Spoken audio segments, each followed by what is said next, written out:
Welcome once again to Lehto's Law. Here's Steve Lehto. I've mentioned before that it's a sort of an irony that people get married in churches often, and divorces are conducted in courtrooms. And so I've always thought that that is one of the reasons that there can be so much acrimony around a divorce, because courts undoing something that a church put together is a little unusual. I understand you can also get married in court, but I'm simply trying to make a point about the fact that courts are asked to deal with all kinds of stuff. And some of it, a little unusual. So here's one Stan sent me. Check it out from CBSNews.com. Neil Riley wrote this headline: Fight over $70,000 engagement ring. Heads to the Massachusetts Supreme Judicial Court. They're fighting over who gets to keep the ring after breaking up. And it's made it all the way to the highest court of Massachusetts. The court will soon hear arguments from the lawyers representing the two who were engaged. And he bought her an engagement ring in question from Tiffany's in Boston for $70,000. $70,000. That was back in 2017. And then the proposal took place at a golf club in Harwich. Not familiar with it, but if you are, jump in the comments and tell us how swanky it is. The two planned to marry next year, but the relationship fell apart. So one of them claims that the other was verbally abusive, treated him like a child, and didn't accompany him to appointments for cancer treatments. According to court documents, the relationship ended when the man accused the woman of having an affair after reading a text message on her phone to a man that said, "My Bruce is going to be in Connecticut for 3 days. I need some playtime." Now, that can mean all kinds of things, but of course the man's name is Bruce. So a key issue in the case is who is at fault in the breakup. Massachusetts law says an engagement ring is a conditional gift that the giver gets back if they're found to be without fault for the relationship's demise.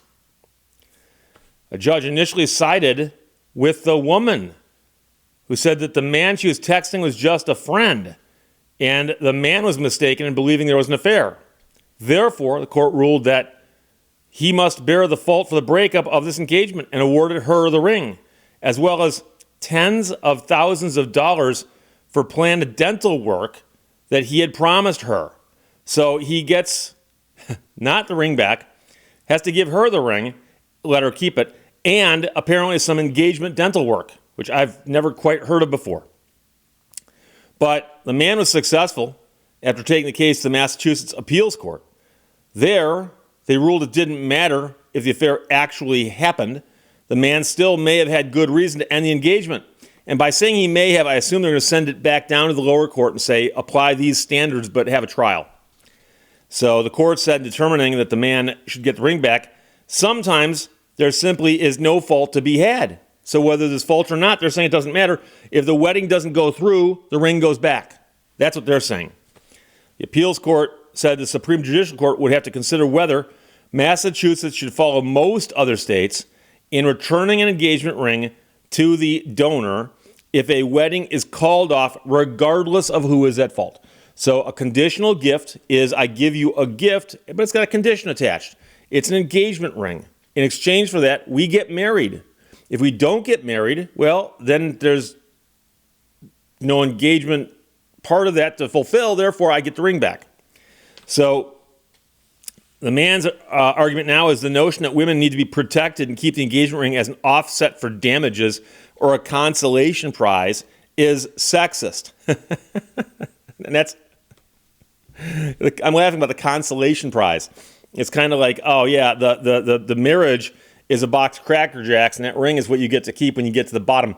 But here's the thing. I remember discussing these in law school when we were talking about things like this. Oh, by the way, the woman, meanwhile, says Massachusetts courts should move away from reviewing romantic relationships. She also said that the man gave her the receipt for the ring, implying that it was hers to keep. The high court will hear arguments soon, as in the early weeks of September.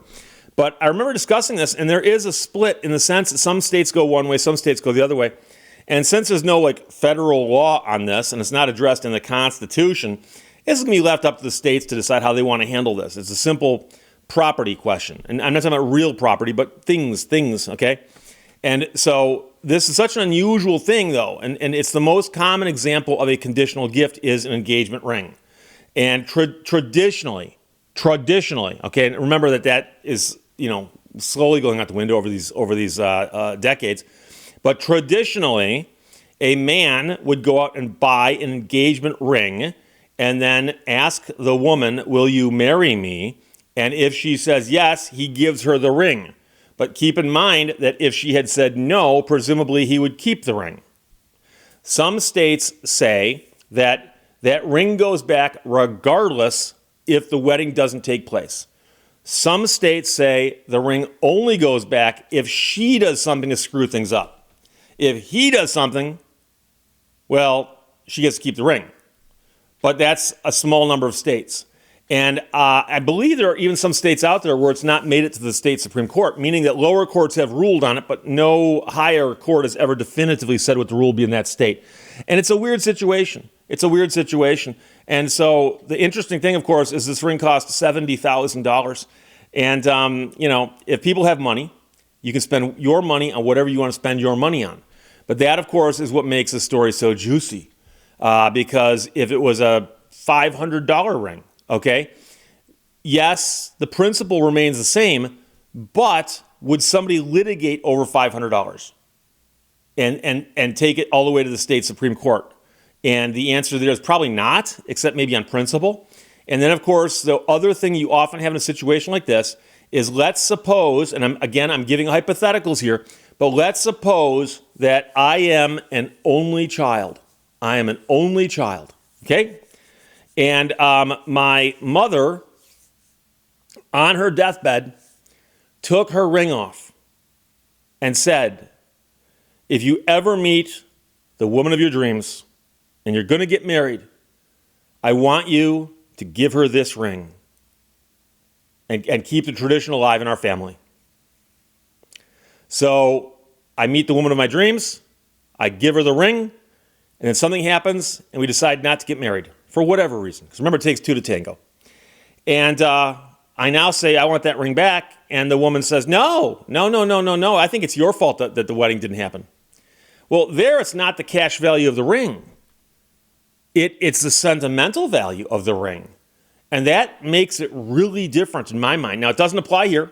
Again, it's a hypothetical. But remember that when courts at higher levels are going to make rulings, and the rulings are going to become law, they have to think, will it have any effect overall on circumstances that are not identical to these? So in other words, their ruling's not going to say, if it's a $70,000 ring, do this. $69,000 or less, do this.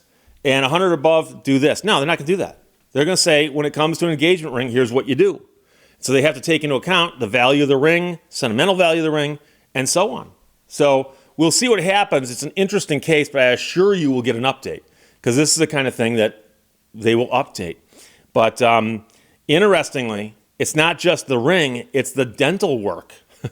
Because the real question I have for you is, if they are trying to say that the promise of dental work was attached to that engagement somehow, and they've been engaged since 2017, why didn't the dental work get done yet? Or was the promise made later? Because if the promise was made later, then how do you tie it to the engagement? So I picture a man down on his knees, or at least one knee, at the golf club in Harwich, saying, marry me, and I'll give you this ring, and I'll fix your teeth. Now, I will admit, I am not an expert on the psychology of the female, but I don't think that's how you word that just exactly. I don't think you say, marry me, you can have this ring, and I'll fix your teeth. But I wasn't there, so I don't know. But Stan sent that. Thank you very much. I will watch for updates. If you see one, please pass it along. CBSNews.com, Neil Riley. Fight over $70,000 engagement ring heads to Massachusetts Supreme Judicial Court. Questions or comments, put them below those. Talk to you later. Bye-bye. Thank you for watching Lehto's Law. What species is Yoda?